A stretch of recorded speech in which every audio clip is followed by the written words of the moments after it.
I would like to tell everyone, though, that we're only been in business a year, and right now we are beginning to get out there by word of mouth. There's still a large amount of people around that does not know that we're here. But we're pretty much booked up for 2017, and people have already called in to book for 2018. If you want to book this venue, you don't wait till the last minute. You need to go ahead and give us a call, and we'll be happy to assist you, because we're booking up fast, and you don't want to miss out on that special day that you have set to have your special event.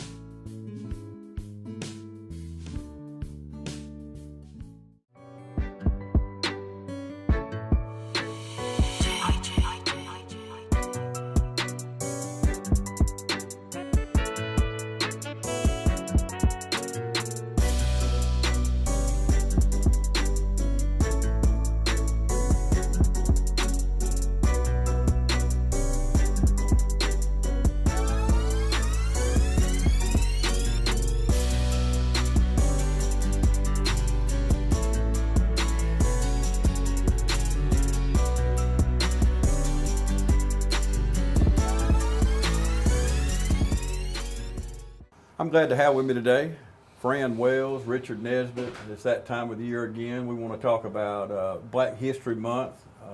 It's upon us. Last year, let's just look back for a moment to last year. So many events, and we got to cover so many events last year, and it was exciting, an exciting time around the TV station, and so many requests. And I'm telling you, some of the, now, of course, the parade, you know, there's a lot of requests there, but right up there, maybe even more, is the breakfast. Oh, yes. We always have a good speaker. And I didn't get to go last year, but every year I've been before then, I always am excited about the speaker. And I've watched the video of the speaker last year, and I watched it over and over and over. What a message. Oh, yes. That is brought to us every year. Mm-hmm. Tell me, Fran, first of all, what does Black History Month mean to you personally? Personally, Black History Month means to me reclaiming, renewing, revisiting our past and our heritage. And it's not only about Black history, it's about history in general, because when you connect the two, you learn so much across the border. And so to me, it's just about learning and educating our people, not just one race of people, but all races of people. Yeah, and Richard, I've been educated just the last few days. You know, you always learning something, I hope. You know, I always say when you're green, you grow. When you're ripe, you rot. Mm-hmm. So you got to be learning. And I've learned just studying about the upcoming Black History Month, things that I never knew. I didn't realize that Black History Month has been around since 1926. It's almost 100 years. Yes, you know, just eight years or so from now will be 100 years. We didn't celebrate it when I was in school back in the 70s. Well, we had just integrated. You know, we went through integration, and but we did not. We were not taught Black history in school. You know, you learn a little bit about certain people that, you know, just the ones that really did something great, but you didn't learn about the Civil War and the African Americans that fought and died in the Civil War and things like that. You just didn't learn it. So I've learned a lot about it through the years studying, but Richard, you know, when we were growing up, you just didn't. You wasn't taught Black history in the school. It was one of those things that they didn't teach back then. But the truth is that Black history is a part of American history. Yeah. And if you want to really just see how engraved it in history, a lot of people don't realize that slaves helped build the White House. Yeah. You know. Yeah. So Black history, we don't just look at it as being Black history. We look at it as being intertwined in American history. Yeah. Yeah, it is American history. So I ask you the same thing as Fran. What does Black History Month mean to you personally? Black History Month means that we are having the opportunity to educate not only our youth and our young adults, but all Americans of all cultures, so that to let them know that we are truly beginning to come full circle as to what America and Black history working together has become to be. Yeah, and you know, talking about the Civil War, you know, there was 40,000 African Americans died during the Civil War. 28,000 of them died from some type of disease. Diseases, yeah. So only 12,000 were actually killed, I guess would be, somehow died from injuries or whatever. But 28,000. Of course, that was an era now, like, Fran, you and I were talking before we went on the air about doctor's visits and health and everything. We have world-class health now. And we complain about health care and costs and everything, but buddy, when I want health care and I go and that MRI or that EKG or that whatever, I want the best health care I can get. And we get it. But you backtrack to the Civil War and times like that, they didn't have things like we got now. I mean, they just did not have health care. It was just herbs and different things and bite on a bullet while they try to, fix your wound. And a lot of them died from infections probably. Just the odds are you get shot, infection set in, where now you can get shot in the right place in your body, they can get the bullet out, you can live with the bullet in you. Exactly. But we think of the Civil War and think about the African Americans that served. If 40,000 died, there was a lot of African Americans served during the Civil War, building the White House and doing these other things. But we need more people involved in Black History Month. And Richard, you say it every year, every single year. It's not about Black History Month and about just African Americans. It's about everybody. And we see it in the parade. I know I do. There's more and more white people, Hispanic people going to the parade. And we want them to be involved in other things. Like the Soul Food Fest. It's amazing, how we should embrace each other and how we should reach out to support each other and all, because we all in this together. It's amazing how you said that the blacks is fought in. Blacks is fought in. Our theme today is African Americans in the time of war. Blacks actually fought in the American Revolution. Yeah. I mean, we've been together. All these years we've done everything together. Even during slave times, there was a lot of white people. Their relationship with their slaves was just like our relationship. They took care of them. Now there were bad people, but you had a lot of good people that treated them like family and took care of them. But then, we talk about the bad sides a lot. But, there's always been good people. And there's always been evil people. And that's not going to change on this side of heaven. We know that. And it was a cost to black soldiers that stepped up to fight for our country. There, where during the black regiments, they were segregated. They fought, but usually they had white leaders, generals, and stuff like that. Usually, what would happen if they're captured, the white soldiers would be captured as prisoners of war, and the blacks usually was killed. That's right. I just want to share with y'all, I usually don't read on interviews, but I just want to read this to you. It's talking about the 1st Black Regiment. The 1st Black Regiment, and this is important to what you just said, Richard, played an important role. Many white people believed that former slaves would not be brave enough to fight in the battle, but the 1st Black Regiment proved them wrong. They fought with courage and bravery in the face of gunfire and death. 2 of the first African-American regiments fought under General Nathaniel Banks at the Battle of Port Hudson. General Banks would later praise them on their valor and character. I can't think of 2 better things for us, traits. If somebody said, James, Fran, Richard, your valor and your character is what most impresses me about you. That is one of the biggest forms of compliment anybody could get, I believe. Anybody. Other than being honest and trustworthy. That goes with character. Right. But that right there, and that's just one piece of history, that 1st Black Regiment. And there was many that followed.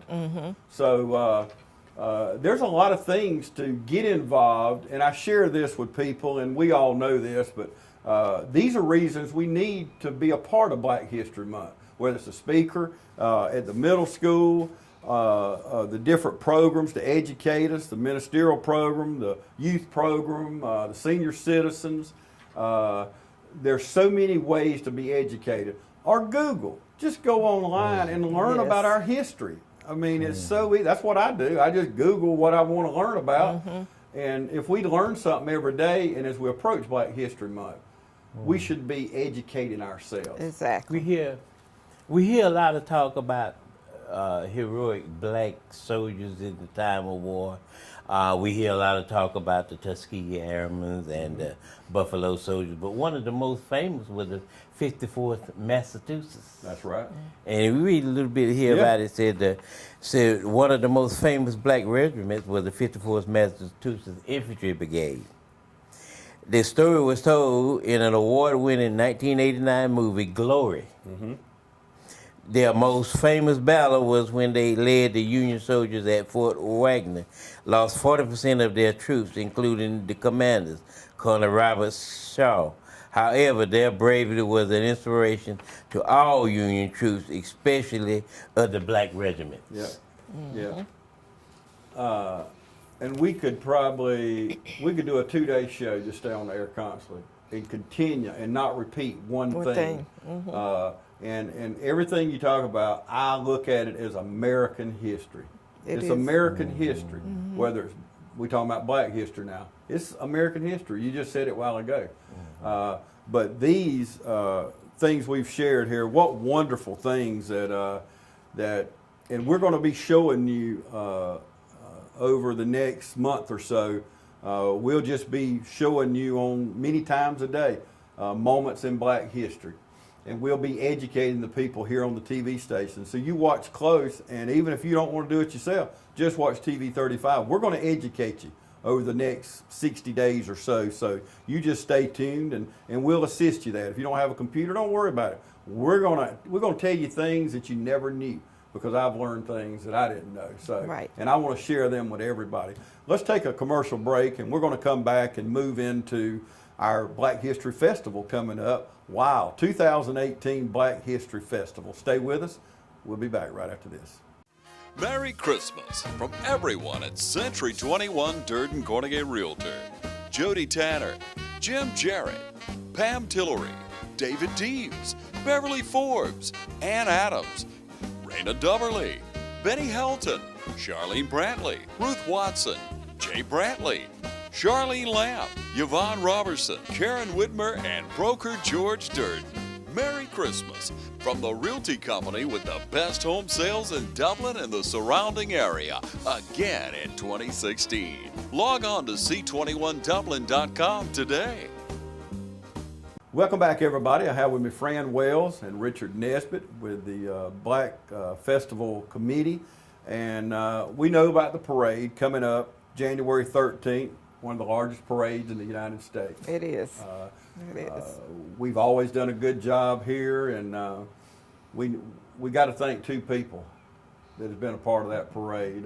Fran, let's talk about them. Ms. Laura Irwin, Mr. James Holder, they started out as, I think this is the 23rd year for the parade. It started out with like maybe 10 entries, and it grew over the years. Our first parade, it rained. We probably had 10 people to watch, but we went on anyway in spite of, and it continued to prosper and grow, and now it is one of the largest parades for MLK weekend.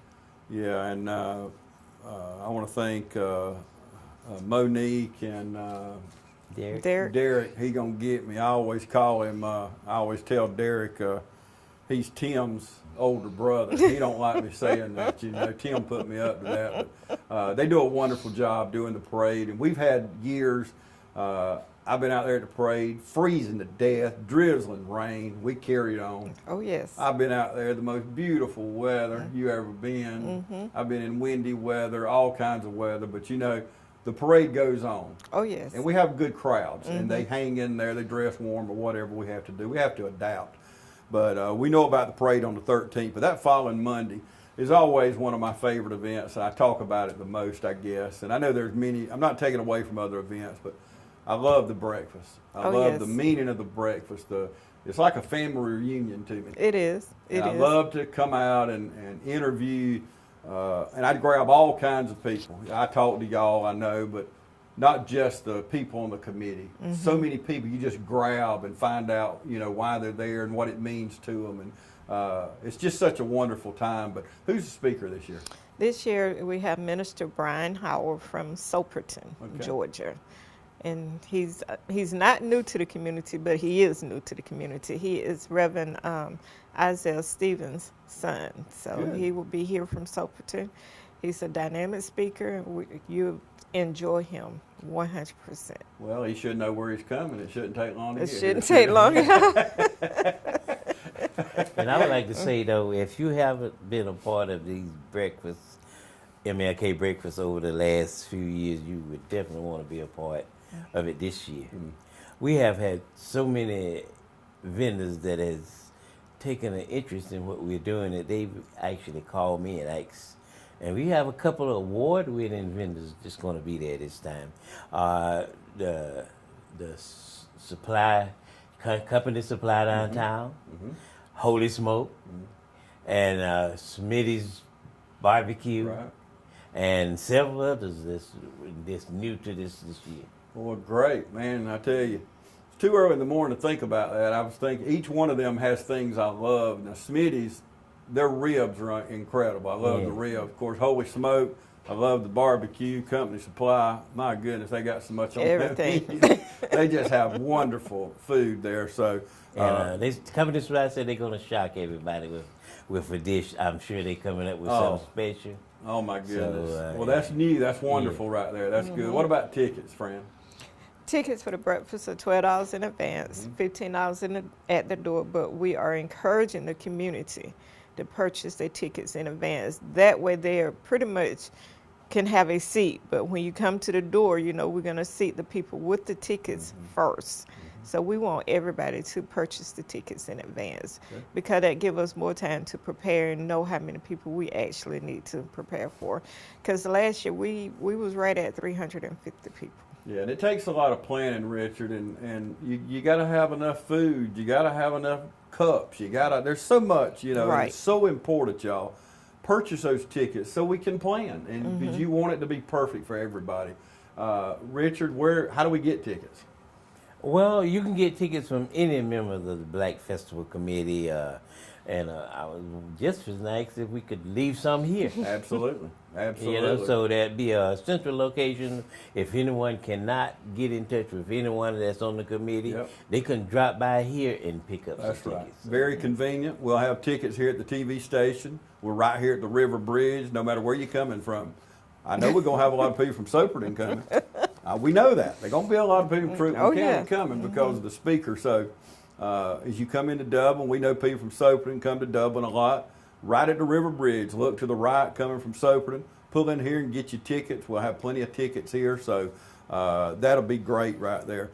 I'm telling you, all morning I have been looking at this picture right here. That looks good, doesn't it? My goodness, y'all, I'm looking at turnip greens and fried chicken and corn on the cob and you know, I look on here, you know, we have a cook-off contest and cabbage and chitlins and potato salad, sweet potato pie, banana pudding, Brunswick stew, whatever your favorite dish. If you want to be in the cook-off, it's a good time to be a part of it. It's the 6th annual Soul Food Fest.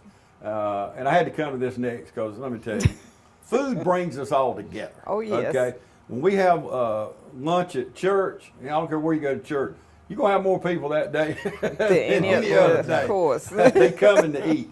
Well, we all come to eat. But let's talk about Soul Food Fest. What a wonderful idea, and it's really grown into something great. It has. The Soul Food Fest actually was my idea. We started at Susan Dasher, this is our 6th year, and we started out kind of small just to see where would it go, and it took off, and it's going, and we are so happy and so elated that it thrived. Yep. And that's one thing that really, really brings people together because people love to eat, and we love to eat, and we love for people to just come out and have a good time, socialize, family time. If you don't want to cook, you don't have to, because that day you will have a meal, a full course meal. So we welcome everybody in the community to come out and take part. If you want to be a sponsor, we welcome that. If you want to be in the cook-off, we welcome that. If you want to come out and prepare a dish and you say you have the best banana pudding, we welcome that. Because I love the sample. I've been sick and I don't cook anymore, so I don't have a problem with sampling. So if you need me to sample, bring it on. Absolutely. And you're watching food, as we talk about these events, you're watching video right now of last year's Soul Fest. And Richard, they might not have saw you, but you're licking your lips. Now tell me about the Soul Fest. I know you like it, don't you? Oh, of course I like it. Like I said, it's a wonderful event. It's really, really, really growing by leaps and bounds. And we've got a lot of vendors, but we are actually looking for other venues. The more the better. If you're a venue out there and you wanna spotlight your special dish or advertise your business, because we're upward of 350, 400 people now, so that's a good opportunity to advertise your business. Let them know what you do, and let them know the meals and stuff that you prepare. Come on out, give us a call, and we'll be happy to fit you into the program. Okay, and please do give us a call. The number's on the screen right now. Melissa Smith or either Fran. You can call either one of them. The deadline on that is February 2nd, but go ahead and get it in early so we can plan, and because if you get it in early enough, I mean, we can plan accordingly. We don't know. We might outgrow the venue now. Exactly. So, but call the numbers on the screen. We're going to leave them on there a few moments, but let's move on. Let's talk about the something good. It's the annual senior recognition program. Oh, wow. Those little ladies, well, allow me to rephrase. Those ladies and gentlemen, they are so thrilled and excited that someone takes the time out to recognize them and know that their work has not gone undone. And it's amazing to see the smile on their faces, like, wow, you actually remembered me. So that's the time we want to recognize our seniors, our more mature community members. And it's just not all about Black history, it's all our seniors, because, you know, we can talk to anybody and gain knowledge and information from these people that's been in the community for years and years and years. So we want everybody to come out and participate in that and get involved, you know, recognize your senior, because when they're gone, their history goes with them if we don't take it now. So we want people to recognize their seniors in their churches, in their communities, in their social clubs, in their groups, whatever it may be. Recognize them, give them, you know, tell them now we love them, because once they're deceased, they can't hear us. Absolutely. So we want them to be on top of the world that day. Yeah.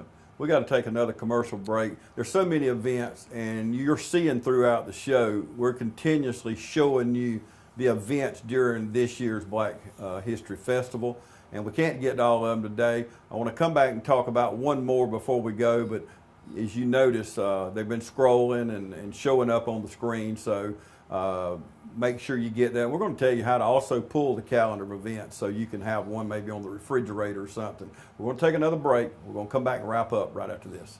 Hi, I'm Chuck Harwell.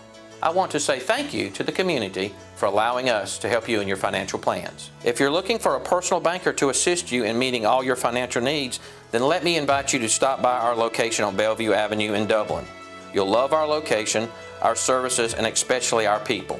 Community Bank of Dublin-Lawrence County, the bank that's service-built, where common sense banking never goes out of style.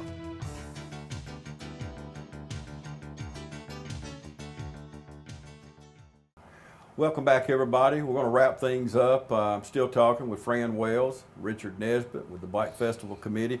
I want to talk about one more event, and you've been seeing on the screen the whole list of events, but Fran, Richard, I got to talk about the awards banquet. That, to me, watching it in the past, to me, that's just at the top of the list. It is. It is. Let's talk about that. The awards banquet, this is our 41st year. Wow. It started out with maybe 30 people at the original, and it grew. We started out at a little bitty church, and it grew and grew and grew and grew. And now we're at Dublin Middle School, and it seemed like we might be outgrowing that, but that's a good spot, so we'll be there for a while. But the awards banquet is where we recognize citizens in the community that has gone beyond the call of duty to help, assist in all areas, man, woman, youth, senior citizen again of the year. These ladies and gentlemen and young men and women go out and, you know, they do stuff, exceptional stuff in the community. So we want to recognize those people this year. And like I said, this is our 41st year. And anybody has the opportunity, the nomination form has been in the paper. That's right. However, if you need one, they can contact with me and I can mail them a copy. And we want everybody to fill it out and get the information back into us by the deadline dates. And if they get it out of the paper, can they run copies of it for other people? Will you take a photocopy, or have you got to take? We would take a photocopy as long as it has all the information that's required. Okay. So if you get one out of the paper, you can make copies of it, and if you have other people at your church or family, they want to nominate somebody, nominate. I mean, if you know somebody that never gets recognition, that they do just go about their way, and these people that are recognized, usually they don't want no recognition. Right. That's what's good about it. And then they're recognized for things they deserve to be recognized for. Just people, regular people, doing phenomenal things, making our community a better place to live. Because it's the right thing to do. That's why I love the awards banquet. So, go ahead, Richard. I like to tell us something about the award banquet. I like to call the people that we recognize our community heroes. Every community has individuals that go above and beyond to make a difference in their community. So if you have the churches or just the community, the schools, or if you have a youth or an adult or anyone that's doing something that's great, go ahead and send it in. We have to pick from the registration form. We don't just pick them. Someone has to nominate them. And if you nominate them and we'll go through the screening process and they win, it'll be a great gift that you can give to someone that you know and love. Yeah, absolutely. Amen. And I look at some of the ones in the past, just wonderful nominations. Wonderful. So you have to nominate them. Like Richard said, they don't just say, hey, how about Johnny Franklin, or how about whoever, you know. They have to be nominated. So please get the form out of the paper, and I appreciate what you do for not just the Black Festival Committee, but in the community. Both of you work hard year-round. The festival has turned into a year-round event. It's not just halfway through January and some of February, all of February. We have events all year long. We do. And something new this year was, you know, the fireworks, or the Juneteenth, or the pageant in September. And, you know, we have things throughout the year. Wonderful job on that. Wonderful job spreading it out throughout the year so we can enjoy different events. The young ladies represent us so well. Oh, yes. The senior citizens. And I'll have to say, both of you, I've never called on you where you didn't help us. You wasn't willing to come on in. Let's promote it. And I know y'all both have busy lives. And I appreciate you coming in today and us talking about it. I always enjoy talking to y'all. But thank you so much for what y'all do. Thank you. I want to thank you for joining us today. And we really appreciate you being here. And listen, if you're just joining us, please stay tuned to TV 35 over the next couple of months. We're going to be sharing with you moments in Black history. You can learn things, educate. It's American history. It's American history, and it's Black history. So we want you to stay tuned to TV 35 and be a part of Black History Month. Don't forget, it's almost here. Get your tickets for the breakfast. You can pick them up here, right here at TV 35. Thank you so much for joining us today.